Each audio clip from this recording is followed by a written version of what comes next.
The auctioneer's screen read 412,000 credits before I'd even gotten my coffee, and the number kept climbing while the woman it was attached to stood there like she'd already decided not to flinch again. I hadn't come to Drell Outpost for a person. I'd come for a hydraulic coupler off a down strider, the kind you can't get shipped out this far without paying triple in freight.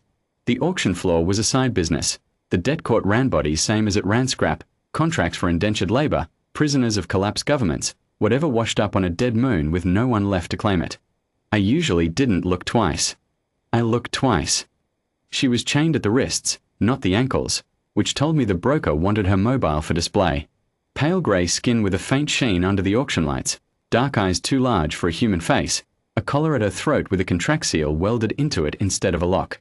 Her clothes had been good once, court fabric, the kind with embroidery you don't put on a servant, and someone had torn the insignia off the shoulder so hard it had taken a strip of the fabric with it. The auctioneer called her a displaced administrative asset of the former Vakal court. That told me everything and nothing. Her empire had lost a war. She was what was left to sell. "Fort Winnie," said a voice behind a privacy screen near the front. Always a screen. The real money never showed its face at a dead auction. I checked my account balance out of habit. 408,000, give or take, after I'd sold the Strider chassis last month. Less than what was already on the block. She didn't look at the number. She looked past it, at the corrugated roof, at nothing, the particular kind of nothing you learn to look at when looking at people stops being safe. 450, the screen said. The old man 2 seats down from me, Tully, who'd kept the Outpost's transaction ledger for longer than I'd been alive, leaned over without looking at me and said, "Lo, that collar seal's of a Carl Royal mark. Not administrative. They scrubbed her file, but they didn't scrub the metal." "Royal," I repeated. "Was. Empire's gone. Reparations court sold off everyone with a bloodline left to sell, so nobody could rebuild around her later." He said it flat, the way you report a fact you've seen kill people before and expect to see kill someone again. Don't matter to the buyer. Money's money. I looked at her wrists again. The chain had rubbed the skin raw in a way that said it had been on a while, not just for the show.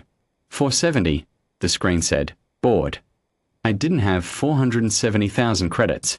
I had 408 and a coupler I needed and absolutely no business doing what I did next, which was stand up and say, 480, in a voice that came out steadier than I felt.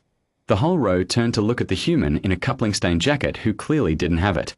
The auctioneer's eyes flicked toward an enforcer near the wall, broad, plated, the kind of muscle a debt court keeps on retainer for buyers who can't cover their bid. I felt the floor get colder. She looked at me then. First time. Not hope.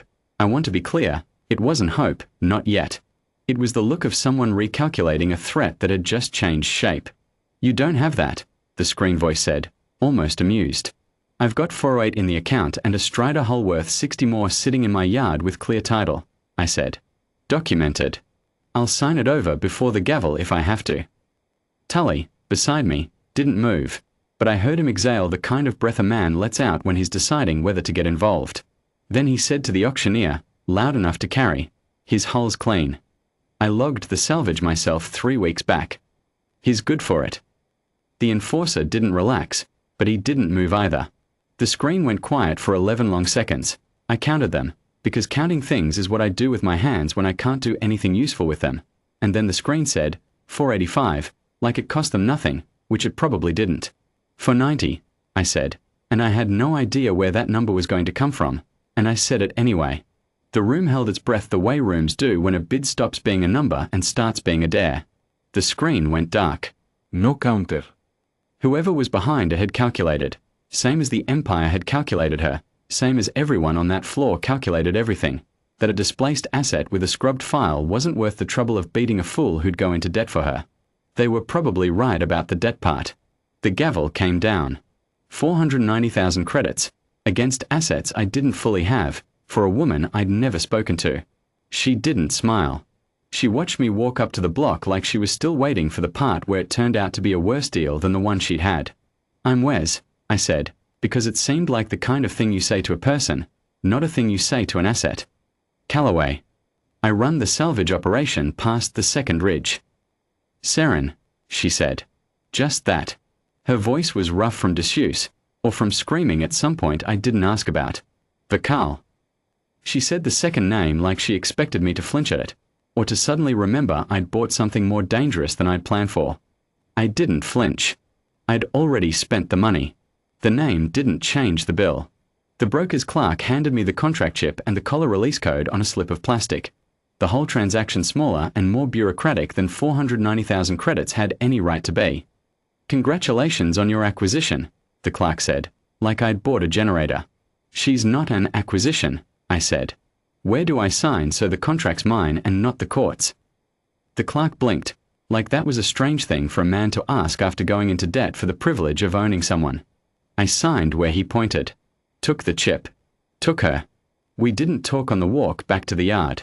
The dust was bad that day, the kind that gets into your collar and your throat both, and she kept pace with me without me having to slow down, which told me she'd marched before, under worse conditions than dust. It wasn't until we were inside, the door sealed against the wind, that I knelt down in front of the workbench, pulled the release tool from the second drawer, and said, "Hold still. This is going to pinch for a second." She went rigid. The collar comes off when the new owner says it comes off. Not before. I'm saying it comes off now. Why? It wasn't a question, the way she said it. It was an accusation, the kind built out of every time someone had told her something would be different and it hadn't been. "Because I didn't buy a collar," I said. "I bought a contract so the court couldn't keep selling you to the next idiot with a privacy screen. Difference matters to me, even if it doesn't show up on the paperwork." I cut the seal. The collar came apart in 2 pieces and I set them on the bench, and for a second neither of us moved, like the room itself was waiting to see what she'd do with a throat that wasn't owned by anyone. She put her hand to it. Not crying. Her eyes were wet, but composed, the way water sits at the rim of a glass without spilling. "The Vakal court used to put that mark on heirs," she said quietly. "Not prisoners. Heirs. They recut the seal so it would read as confiscated property instead of royal line. So that whoever bought me would never know what they actually owned, and so no one could ever come looking for me to rebuild around." She looked up. "You knew anyway." Tully knew. I just listened. "Why does it matter to you what I am?" I thought about that question longer than she probably expected, because I wanted to give her something true instead of something easy. "It doesn't change what I paid," I said. "I'd have bid the same for a quartermaster's clerk with no name left at all. I'm not buying a title. I bought a person nobody on that floor was willing to call one." She was quiet a long moment. Then, "Most men who say a thing like that want something back for it." "I know. That's usually a fair worry to have." I picked up the release chip and held it out to her, the actual legal document, not the speech. "This makes you free to walk out that door right now.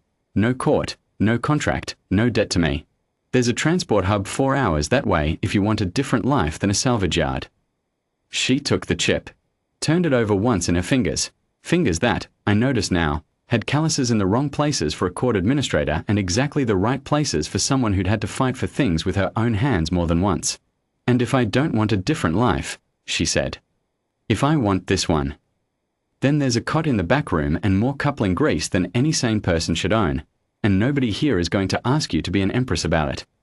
The corner of her mouth moved, not quite a smile, the first crack in something that had been welded shut since long before the collar. "My empire is gone," she said. "My court sold me rather than let anyone think they still had a bloodline worth saving. There is no throne to put me back on. Where's Calloway? You didn't rescue a princess." "Didn't say I did," I said. "Said I bought a person free. Whatever you were before, that's just history. What you are now is up to you." She looked at the cot in the back room, at the grease-stained workbench, at the dust still ticking against the windows from outside, and something in her settled the way a held breath finally lets go. "Then I'll stay," she said, "and earn my keep, and not be owed anything for it." "Nobody's keeping a ledger in this house," I said. "We are past that." She set the release chip down on the bench, next to the 2 halves of the collar, like she was laying down the last piece of something she didn't need to carry anymore. Outside, the dust kept moving across a dead moon that didn't care one way or another what an empire's last heir decided to become. Inside, for the first time since the gavel had come down, neither of us was waiting for the worst deal to show up. "Welcome home," I said, because it was the only thing left worth saying, and because for once it was true.